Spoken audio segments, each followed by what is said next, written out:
Good morning friends. आपका स्वागत है हमारे YouTube channel learning point with Abhishek में।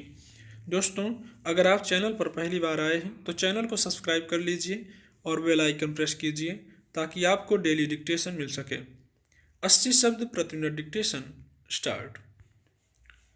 राष्ट्रपति रामनाथ कोविंद के अभिभाषण के साथ ही संसद का एक और बजट सत्र शुक्रवार को शुरू हो गया। एक कहावत है कि पूत के पांव पालने में ही दिख जाते हैं।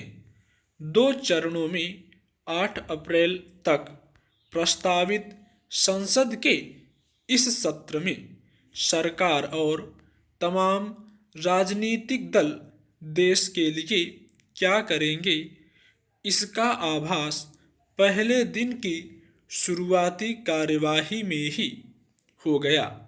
करीब करीब समूचे विपक्ष ने किसान आंदोलन पर सरकारी रवैये के विरोध में अभिभाषण का बायकॉट किया। सरकार ने बायकॉट को टालने के लिए पर्दे के पीछे कुछ किया हो तो पता नहीं, कम से कम वह देश के सामने तो नहीं आया। जरूरत इस बात की है कि पक्ष विपक्ष यदि ईमानदारी से इस देश और उसकी जनता का भला करना चाहते हैं तो उन्हें अपने सारे मतभेद और अहंकार भुलाकर इस पवित्र मंच का इस्तेमाल देश के ज्वलंत मुद्दों पर चिंतन मनन के लिए करना चाहिए। भले ही राष्ट्रपति और राज्यपाल जो संबोधन सदनों में देते हैं वह उनसे जुड़ी सरकारों का मन होता है। स्वयं राष्ट्रपति और राज्यपाल भले बिरले ही इनमें अपना मन खोलते हैं, लेकिन वे पूरे सदन के सामने देश प्रदेश के मुद्दे तो खोलकर रख ही देते हैं। जैसे राष्ट्रपति कोविंद ने अपने संबोधन में किसान आंदोलन, चीन से सीमा विवाद, अर्थव्यवस्था, बेकारी और जम्मू कश्मीर के नवीनतम हालात, कोरोना, बाढ़, भूकंप, टिड्डी हमला, बर्ड फ्लू, अयोध्या, नक्सल समस्या और पूर्वोत्तर की हिंसा सहित अन्य अनेक विषयों पर अपनी बात कही है। अब यह सांसदों पर है कि वे उनका सच सदन के मार्फत देश की जनता के सामने रखें।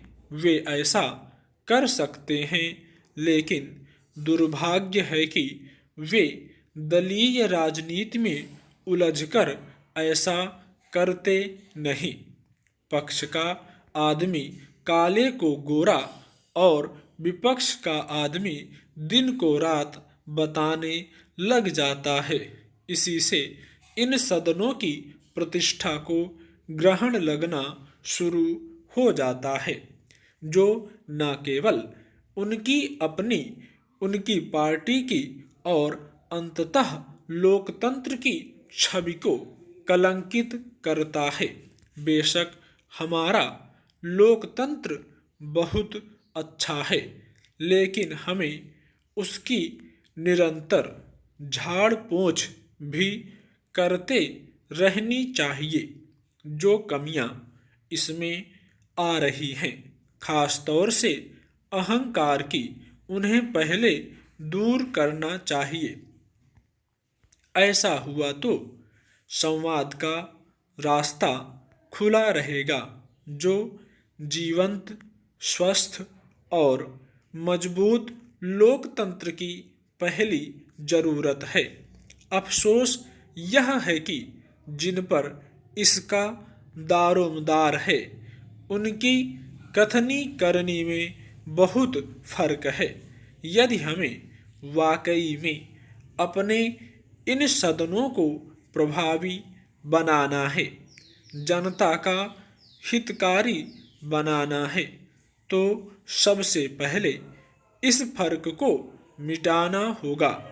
दलीय सरकारें आएंगी जाएंगी, लेकिन सदन हमेशा रहेगा, वह चले, इसी में देश हित है। स्टॉप।